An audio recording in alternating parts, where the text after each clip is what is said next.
9வதாக பார்த்தீங்கன்னா தனுசு ராசி. தனுசு ராசிக்காரர்களை பொறுத்த வரைக்கும் அவர்களுக்கு உகந்த நாள் அப்படின்னா அது திங்கட்கிழமை.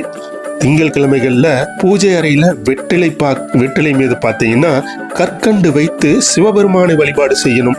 சிவபெருமான் வழிபாடு உங்களுக்கு தீராத துன்பங்களை தீர்த்து வைக்கும் அப்படின்னு சொல்லப்பட்டிருக்குங்க.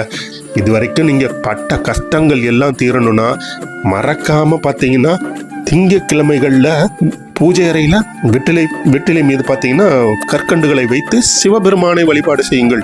சிவபெருமான் வழிபாடு எவ்வளோ உத்தமமான ஒரு விஷயம்ன்றது எல்லாருக்குமே தெரியும். திங்கட்கிழமைகள் சிவபெருமானுக்கு ரொம்பவும் உகந்த நாள். ஸோ அந்த நாளில் திங்கட்கிழமைகளில் சிவபெருமானை வழிபாடு செய்தால் நிச்சயமாக பார்த்தீங்கன்னா உங்களோட காரிய தடைகள் எல்லாம் நீங்கி உங்களுக்கு உங்கள் வாழ்க்கையில் ஒரு புது நம்பிக்கை பிறக்கும். உங்களுக்கு உங்கள் வாழ்க்கையில் அதிர்ஷ்ட காற்று வீசும்னு சொல்லுவாங்கள்ல, அந்த அதிர்ஷ்ட காற்று உங்களுக்கு நிச்சயமாக வீசும் அப்படின்ட்டு நம்பப்படுதுங்க.